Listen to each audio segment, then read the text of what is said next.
युग भी अब आ चुका है। हमने कहा आंदोलन को धरती से आसमान की तरफ ले जाऊंगा और 16 तारीख से हमने कहा है आसमान अपने कद को बड़ा करो, पान आंदोलन हेलीकॉप्टर लेकर आ रहा है। देखना मेरी ऊंचाई कितनी है, आंदोलन लेके पान। और जब 19 तारीख को, क्या तारीख को यार 19 तारीख को है, और जब 19 तारीख को वैशाली के धरती पे ये आंदोलन हेलीकॉप्टर जब लैंड करेगा, उसमें आपके जिले का एक साधारण सा जिला अध्यक्ष भी उस हेलीकॉप्टर से उतरेगा। ये 5 वर्ष पूरे बिहार में एक परंपरा है कि उस जाति का नेता उतरता है हेलीकॉप्टर में, लेकिन पान समाज का हेलीकॉप्टर आईपी गुप्ता उतरेगा, आपका नेता जरूर हेलीकॉप्टर से उतरेगा। मैंने कहा था और आज मैं आपके इस माध्यम से कहना चाहता हूं बिहार सरकार को कि मुझे गांधी मैदान में हेलीकॉप्टर उड़ाने का परमिशन दीजिए। 13 अप्रैल को 13 लाख लोगों के ऊपर फूल का वर्षा हेलीकॉप्टर से करना चाहता है। सिर्फ परमिशन दे दे। इतिहास में पहली बार होगा कि पान समाज के ऊपर में हेलीकॉप्टर से फूल बरसाए जाएंगे। सिर्फ परमिशन दे। फिर मैंने कहा था सड़क से इस आंदोलन को सड़क से संसद तक ले जाऊंगा।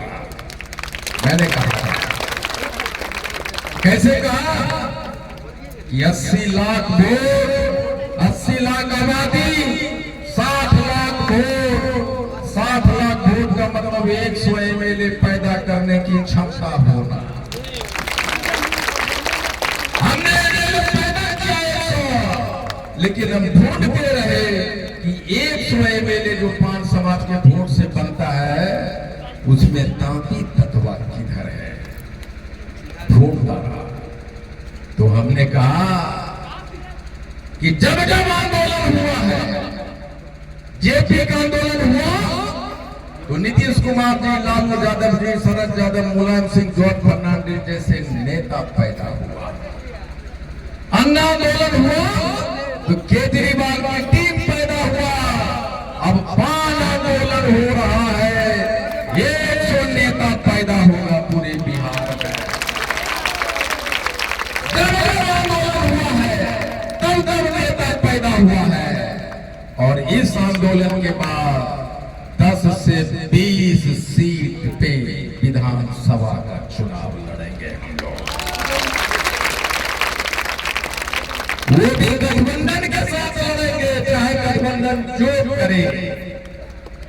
इसका मतलब क्या हुआ कि हमारा भी नेता MLA MP बन के जाएगा और मुख्यमंत्री और प्रधानमंत्री से कहेगा कि हमारा नेता IP गुप्ता सड़क पे खाक छान रहा है आरक्षण के लिए।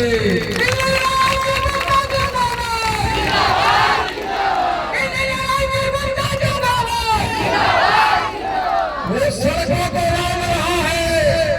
2 साल हो गया, 1 साल से अब अटक कर MLA बन के आया है मुख्यमंत्री जी।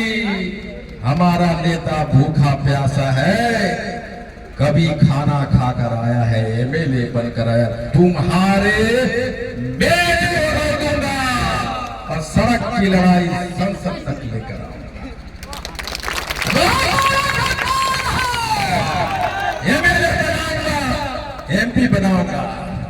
और फिर मैंने कहा था कि हमने कहा था कि बाबा साहब ने कहा था, हमने 2 नारा दिया। हमने बाबा साहब ने कहा शिक्षित बनो, संगठित हो, संघर्ष करो।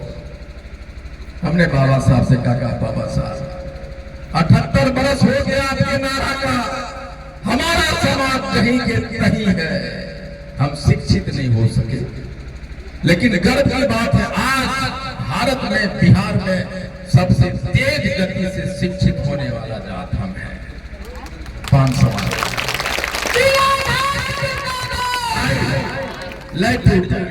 हम कह रहे हैं बाबा साहब नहीं होगा, 78 बरस हो गया, आपको प्रणाम करते हुए मैं अपना एक नारा देना चाहता हूं। हमारे पास 78 बरस नहीं है, 78 बरस से जो आरक्षण छीना गया, हमारे पास अगर वो आरक्षण होता तो वैशाली से भी ये गोल्ड मेडलिस्ट मनीष जी है, 50 डॉक्टर गोल्ड मेडलिस्ट हो गया होता अगर हमारा आरक्षण होता। 50 IAS हो गए होते। ये बुद्ध की धरती है, उर्वरक धरती है। मैंने कहा बाबा साहब इतना समय नहीं है मेरे पास, मैं अपने आप को आपके चरणों में समर्पित हुए करना, मैं एक नारा देना चाहता हूं। मैंने क्या नारा दिया? करो कर सोचो, करो कर सकते हो। मैंने सोचने के लिए मजबूर किया आपको। क्या सोचना है? क्या आखिर हम में क्या ऐसा कमी था? हमारी माँ ने ऐसा क्या खाकर पैदा नहीं किया जो दूसरे जात की माँ ने खाकर पैदा किया? सोचो। हमने कहा सोचो, एक छोटा सा दूसरे जाति का लोग, एक बच्चा हमें ये कहता और हम 32-35 बरस के हट्टे कट्ठे भी सुन के जी बाबू की कहो, हमने अपने सीने में जिगरा क्यों नहीं लाया कि हम भी कर सकते हैं?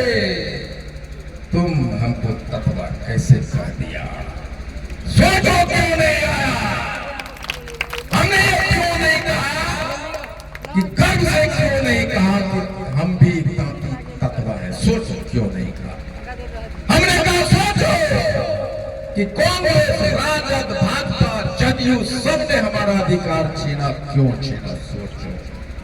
हमने कहा आजाद कैसे होगा ये मत सोचो, ये सोचो कि तुमने गुलाम कैसे बने रहे 78 बरस से, ये सोचो। फिर हमने कहा कि मुंह में आवाज निकालो। कैसे होगा तुम्हारे मुंह में आवाज? तो हमने कहा दुनिया का, भारत का सबसे 2 ताकतवर लोगों के खिलाफ है आवाज निकालो। लड़ो, 1000 गुना ताकतवर आदमी से लड़ो। अगर हार जाओ तो हारने का भी मजा आना चाहिए। भारत के प्रधानमंत्री और बिहार के मुख्यमंत्री के खिलाफ में नारा लगाओ। हमने कहा